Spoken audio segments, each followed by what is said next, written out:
I have a quick piece of advice for anyone who's new to quitting smoking weed, or if you've recently quit an addiction. Maybe that's to nicotine, alcohol, adult media content, whatever the addiction is. When you first quit, one of the things that I advise people to do is to avoid high stress situations or high stress scenarios. And sometimes this is impossible to do due to maybe family relationships, your living circumstances, your financial circumstances, your job. Sometimes it's impossible to do. In other cases, I think we do have some control over the things that stress us out or don't stress us out. And one of the things that I had to remind myself of just the other day was media content and how we consume media content.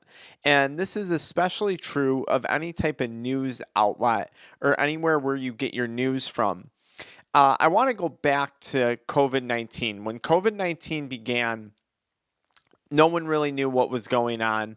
We were told if you get COVID-19, you're going to die.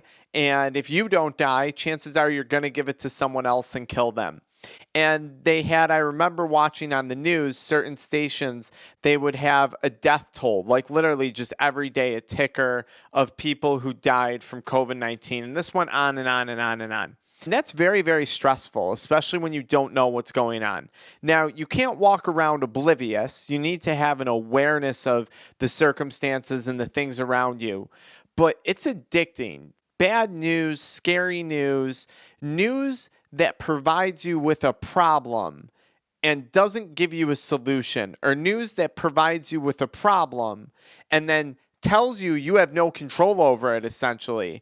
It's very, very addicting, and it's very, very stressful. It's very anxiety provoking. And that tends to be very effective news. That's what increases viewership. I certainly fell subject to that during COVID-19. Even once things were kind of leveling out, I was still glued to the TV, like millions of people were. For a lot of people, this led to relapse. Unfortunately, some people were so stressed and so anxious over COVID-19, even though they were at like minimal to no risk when it came to getting COVID, they started to drink themselves into a stupor, or smoke themselves into a CHS episode, or start chain smoking cigarettes again the whole time. It's sad because it's like, wow, the biggest threat to that person in the moment was actually losing their sobriety. In some cases, especially when we're talking about alcohol and the amount of opioid deaths that we saw throughout COVID-19, COVID wasn't the biggest threat to them in their world. It was losing their sobriety, especially with the opioids and the heroin and stuff like that. And this outside influence provoked all this anxiousness and all these feelings, and boom, we had a relapse. And for some people, that was their last chance, unfortunately, especially in the opioid situations. Of recently, obviously, Russia has begun war with Ukraine, and it's very stressful, and I feel so bad for all the people involved. It's horrible. But something I have to remind myself when I see the news is I'm here in the United States, and this situation at the moment does not apply to me. I personally don't have family there. I don't have friends there. I know people from Ukraine, and I feel horrible for them. But it doesn't change the fact that I'm going to wake up, go to work tomorrow, go food shopping, meal prep my things, and go on with my day-to-day life.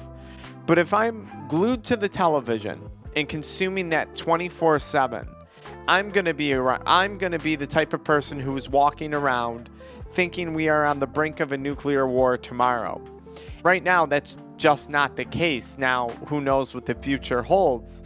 But we can't spend time getting anxious about things that, one, we can't control, and two, that haven't happened yet, or that may never happen.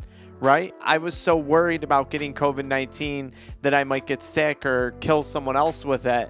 And then when COVID-19 went through my family, people fortunately did really, really, really well with it. It wasn't, in the case of my circumstances, the end of the world. And I know for some people it was. And again, horrible if that was the case for you and you suffered losses throughout COVID. I guess what I'm telling you guys is just be careful of the type of media content you consume, whether you're on YouTube, TikTok, CNN, Fox News, MSNBC, CNBC, it doesn't matter. But remember, fear sells, especially when they can sell fear in the form of you not being able to do something about it, because then you solely rely on that source as your knowledge on the matter. When we see something that we don't have a solution to and we don't have control over, it invokes a lot of anxiety and fear for most people.